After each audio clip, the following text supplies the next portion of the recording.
Now it's 6 a.m. on WKYT on your Monday. Clean up today as many are recovering from one round of storms, are having to brace now for yet another potential hit. Damaging winds, flash flooding, those will be our main concerns as we track off into the afternoon and evening hours. I'll have timing on that, how you can plan your day around these storms, coming up next. The first test of the U.S. Supreme Court's ruling legalizing gay marriage begins today in a federal courtroom in Kentucky. Tracking, alerting, protecting. This is WKYT This Morning. Top of the morning to you from WKYT. Welcome in. We hope you had a wonderful weekend, ready to go on this Monday, July 13th. We'll be watching weather. I'm Bill Bryant. And I'm Rebecca Smith. Seems like a broken record at this point. I know. It's been a tough summer. Yeah. I mean, we're constantly looking out for a rain threat. And Micah, hopefully, we can somewhat get by this, but you're expecting severe, right? Yeah, I think so. Yeah, I was just telling my wife just yesterday that this feels like winter. Me coming in at midnight seems like every single week, at least once a week, looking for these thunderstorms. Usually summertime is quiet, it's hot, it's humid. That's about it. It has not been that way whatsoever the past couple of weeks. There's First Alert Defender Live radar, and here comes some more activity the next 48 hours. Not just today, guys. We have actually 2 consecutive days of actually seeing strong, potentially severe storms. You already see that across Wisconsin, already putting down damaging winds, heading our direction, still about 400 to 500 miles away. So we have some time before it makes its way into our neck of the woods. 85 degrees today. Severe storms, they'll be in there. There's no doubt about it. High confidence within this system. The confidence is still a little bit low on timing, but I'm looking at this new weather data, and it's showing a little better agreement, and I'll have that jotted down for you in just a few minutes. Okay, see you then. Thank you. Well, the threat of more severe weather, just the last thing that some folks in communities want to hear. The storms that already moved through last night packed quite a punch, and it's leaving a lot of cleanup to do for some today if they get the chance with more storms coming in. Let's go to WKYT's Hillary Thornton at our live desk with a look at some of the hardest hit areas. Hillary? Good morning, Bill and Rebecca. Yesterday's storm left behind a big mess here in central Kentucky, with Woodford County seeing a significant amount of damage. This all coming, as you mentioned, as it is expected to be another big day weather-wise in our region. A severe thunderstorm knocked over trees and power lines in the Pinkard community of Woodford County. At one point, Kentucky Utilities crews reported about 200 people in that area without power. A woman we spoke to described it as a very scary situation as she watched torrential rain and trees falling down around her home. Over in Boyle County, many homeowners spent the day picking up branches and debris after heavy rain caused high water in many yards. Emergency management officials there say the Perryville area received around 3 inches of rain in less than 1 hour. Officials in Lincoln County tell us they also had some issues from that storm. They say a tree on Maxwell Street in downtown Stanford fell and took a power meter off of a house. Also, there was some tin roofing found in that area that was ripped off of a nearby home. Emergency management officials in these hard-hit areas describe the weather the past few days as relentless, but say thankfully everyone has stayed safe and they want to make sure it stays that way, reminding everyone to stay alert today and to not drive through that high water. At the live desk, Hillary Thornton, WKYT. All right, Hillary, thank you. And the western part of Jessamine County was also hard hit. Let's take a look here. Melissa Stanley sent us these eyewitness pictures from along High Bridge Road in Wilmore. You can see some uprooted trees there. There's also a barn that was torn apart. The debris spread across neighboring properties. Jessamine County Emergency Management says they have reached out to the National Weather Service. They're hoping they'll be sending out a team to survey damage over the next few days.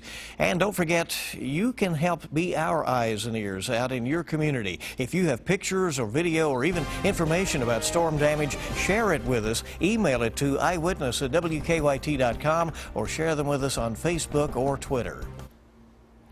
A small fire caused some big problems for folks living in a downtown apartment. They were forced out of the building when the sprinklers went off, sending water just flowing through Tower Plaza. WKYT's Sean Moody is live outside the complex at Jefferson and 2nd with the latest on the cleanup effort there. Good morning, Rebecca and Bill. Firefighters say that sprinklers went off on all 8 floors of the building, but the damage, they say, is from the 4th floor on down to the 1st. Around 12:30 last night, firefighters said there was a small cooking fire in a room on the 4th floor. The sprinklers put that fire out quickly, but that water kept on pumping. Water from those sprinklers flowed down through the building and caused damage in about 11 rooms. When firefighters got to the scene, they shut those sprinklers off there at the sprinkler heads and also cut off the entire sprinkler system. They were still pumping water out of the building overnight. Until they get the sprinkler system operating correctly again, management will keep a close eye on the building. They're required to have someone walk the floors physically to check and make sure that there's no fires on all 8 floors of that building, because that system is down. The firefighters were able to save some people's things by covering them up with salvage covers and moving them to the center of the room. Tower Plaza is part of the Lexington Housing Authority. They have more than 300 units for people ages 62 and over between the 2 buildings here at Tower Plaza. The executive director here at the building told me that they've moved 2 people out to motel rooms. They hope to have those people back into their rooms either later today or tomorrow. Live in Lexington, Sean Moody, WKYT. All right, a lot of cleanup ahead there. Thank you, Sean. A Lexington family is remembering a teenager who drowned in southern Kentucky over the weekend. Family members say 18-year-old Carl Whitaker was camping with relatives at Lake Cumberland when he drowned. They say he was fishing and trying to get to a different part of the lake when he slipped under the water. His family gathered over this weekend to share memories and to mourn their loss. When it says to wear a life jacket, wear a life jacket. You know, we was told and we were warned, but we overlooked that and decided to take, you know, a fun activity to a point where we should have followed directions. Funeral arrangements have not yet been set. The family has set up a GoFundMe page to help with funeral costs, and you can find a link to that page on our website, WKYT.com. Well, several people are recovering from a stabbing at a nightclub this weekend. Early Sunday morning, police went out to the Salon Noa Noa on Woodhill Drive. They found one person with a stab wound. They took that person to UK Chandler Hospital. A few hours later, 3 more showed up at the hospital with stab wounds. One of those victims had critical injuries. Officers tell us several people responsible for this crime. Now on WKYT, the time is 6:07, and a federal judge is scheduled to hear arguments today about a county clerk in Kentucky who is refusing to issue marriage licenses following the U.S. Supreme Court's ruling legalizing same-sex marriage. It's Rowan County. The clerk there, Kim Davis, is one of a handful of local officials across the country who has refused to comply with the court's order because she says it violates her religious beliefs. The American Civil Liberties Union sued Davis on behalf of 2 gay couples and 2 straight couples who were denied marriage licenses there in Moorhead. U.S. District Judge David Bunning, who is the son of former Republican U.S. Senator Jim Bunning, is scheduled to hear arguments about the case today at noon in Ashland.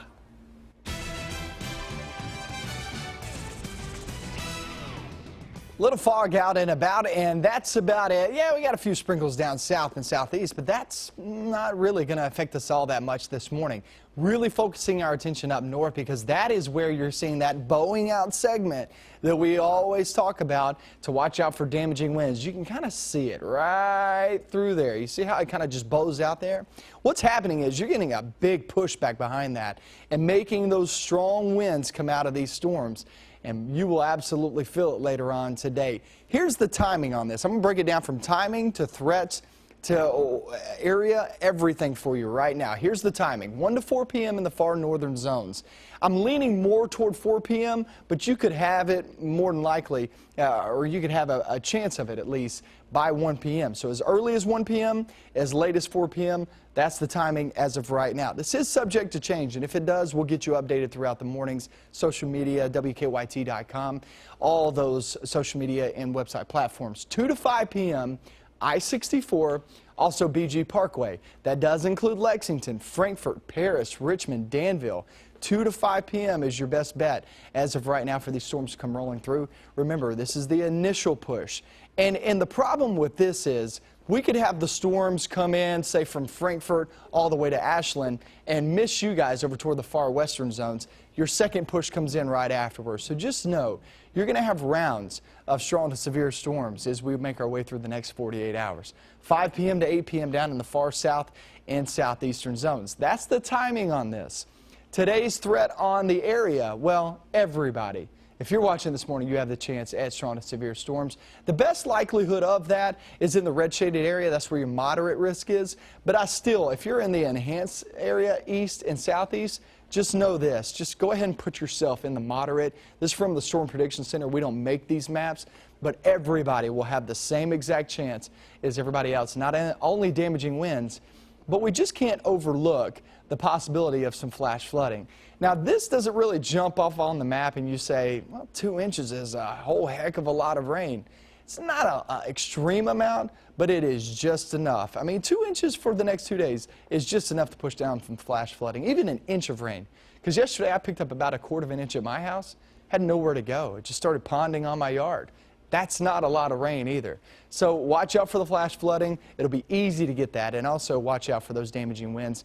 And here's what I was saying this morning. With today, is it about these storms being much stronger than the past couple of storms, past couple of weeks that have knocked down power lines, knocked down trees? No, it's not about that. It's about the area with this one. It's more widespread. It takes up a more real estate here in the bluegrass region, in the bluegrass state. So just keep that in mind. More people will be affected as opposed to you're going to get much stronger storms than what we've seen the past couple of weeks. Tomorrow, another strong to severe weather threat as we go throughout the day. Wednesday through Friday, we take a big long break of the rain and also bring in those warm temperatures that'll help us dry out that ground. And that's exactly what we need as we get past these next 48 hours. Next 48 hours, Rebecca, just know this. It's going to be rounds of showers and storms. Seems like every 3 to 4 hours, it seems like. So here we go again with these storm chances. Weather weary we are. Never stops. Every morning we bring you weather and traffic together. Here's Officer Don right now with a look at what's happening early on this Monday on the roads.